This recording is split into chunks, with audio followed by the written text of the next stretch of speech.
If you guys have been struggling shooting on NBA 2K24, you want to make shots exactly like this, scroll no further, man. If you are a guard, you will be shooting shots like this consistently, man. I am greening 54% coverage like crazy, red contests back to back. You will be shooting lights out if you watch this whole video, and I low-key think I have mastered shooting NBA 2K24 so far, man. We are late in the year of the game, and it's so easy to shoot. If you cannot shoot right now, man, I don't know what to tell you. But the problem is y'all want to really learn how to shoot contested, man, and shoot know when to shoot your shots as a guard. It's about peaks, it's about a lot of things, especially if you're a pro-am guard, man. It's so simple to shoot for real. If you on a 6'4" guard, man, that's the best thing you could be shooting with. But if you're on a 6'6", it's way more harder to shoot with. Now for the first tip that I will be giving y'all boys, man, do not change your jump shot 50,000 times, man. If you go with one jump shot and stick with it, once you really stick with that one jumper, man, it will be easy to time because you're so used to it, man. Just get used to your jump shot, and it's really hard to green if you keep changing your jump shot every single day or every single time you miss a shot. Now I'm going to give you all 3 good jump shots right here. This is the first good jump shot. The first good jump shot is for guards that are 6'5" and above, and you have at least a 92-3. You can run with the 87th mid-range, and I will change you some different uppers, but this right here is a very good jump shot for guards that are 6'6" or 6'5" and above. It do not matter. Now for the second jump shot, it's for the swing build, the build that runs in the pro-am, like the 4 is a swing. This is a good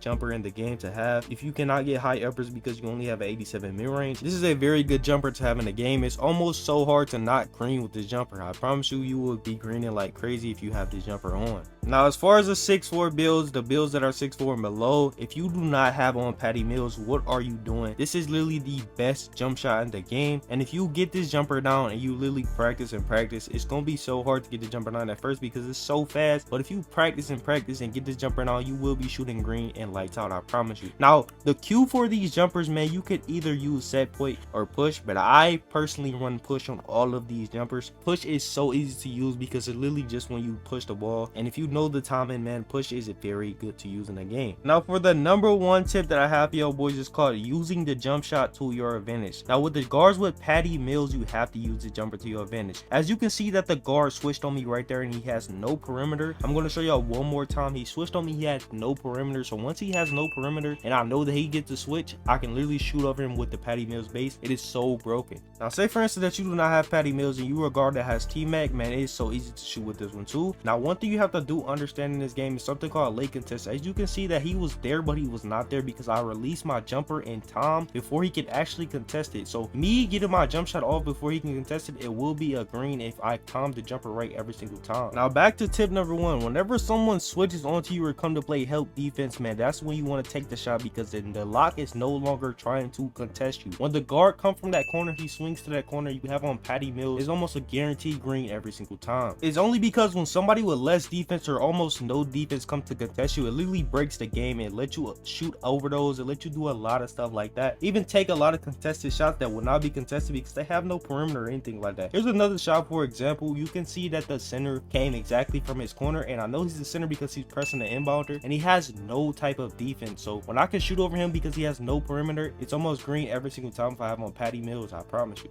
Now another tip that some of you may or may not be very aware about is learning when to take shots, man. You have to learn how to take shots. Like right here, you seen that I took a very good shot because I know the center has to pick, only because most of the time the swing / center job is only to hedge, man, to confuse your mind and to bait you. So once you see that center is literally hedging, man, just go ahead and take the shot because he's not going to fully commit. I promise you, as a guard, man, you should always be taking them shots, only because when you throw out them shots, man, and the center is literally guarding you, your center is always going to get the free rebound because he has a point guard on him. Now he only struggles when he get in the rebound when the center is on him, so make sure that you be throwing up them shots, man, when the center comes to check you. Now one big thing that you need to pay attention to is literally your stamina bar. When you have a high stamina bar and you release the ball, you will get a bigger green window all of the time where you're doing more dribble moves than you're not supposed to be, and it's going to be very hard to really shoot the ball because you have a low stamina bar, and which means that you have a very low green window. When you do less dribble moves, it allows you to have a big green window and easier to time your jump shots.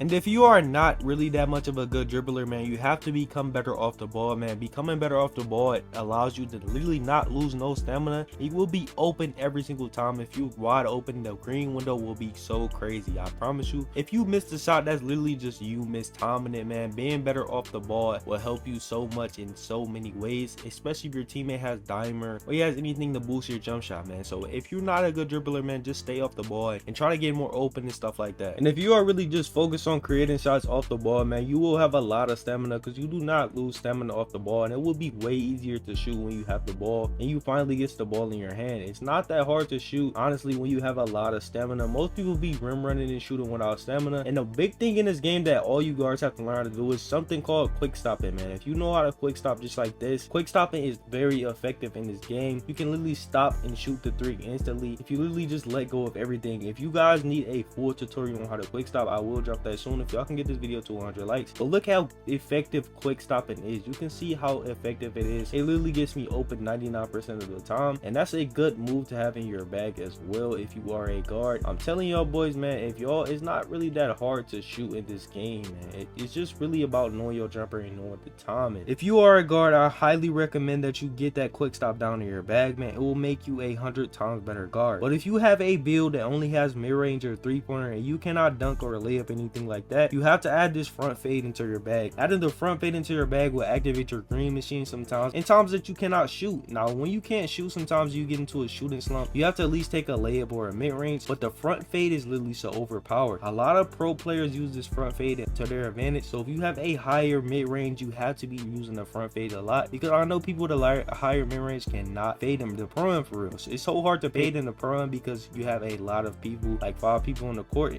and as check you, they can pinch, they can do a lot of things. So once you add the front fade into your bag, man, it's so hard to guard this fade, I promise you. And the fade can get a lot cheesy. So if you have a high mid-range, you have to use it to your advantage, because it can get so cheesy and glitchy. Like look at this play right here, man. This is actually so crazy. I don't even know how I was open, because the mid-range I have is so high at a 92. I was able to get that shot off and get a green. If you can get the shot off with the mid-range, it's so broken. Like we have to abuse the game, because the game is already broken, man. So if you can't beat them, guess what, you gotta join them, man. So the midi fade is literally so OP. If you're not using that to your advantage, I don't know what to tell you, but honestly, man, you have to be using that midi fade. But if you want to become a better shooter overall, man, you just have to learn all of the steps that I've showed y'all boys. Y'all have to be peeking, y'all have to be doing everything like that, and it will help you out so much, I promise. And the obvious tip, man, of course everybody want to run Gatorade boost and jump shot boost, and you make sure that you already is always going to the lethal shooter. You want to get your hot zones. That helps you shoot. All of that helps you shoot every single time, and I'm pretty sure everybody knows that by now. I don't really want to put that in here because that's kind of obvious, but the Gatorade boost definitely helps, man. It's really just based upon all your stamina, and like I told y'all, if you have high stamina, man, you're more than likely to green the shot if you actually time it right. And if you actually can time the jump shot right, it's literally just about you holding square. Now you can literally just run with the push, man. The push is literally just when you push the ball off, and you just have to learn the time and cue. And if you want to learn some dribble moves to get open, if you want to learn exactly how to even use the dribble moves, watch this video right here, and we're out. Peace.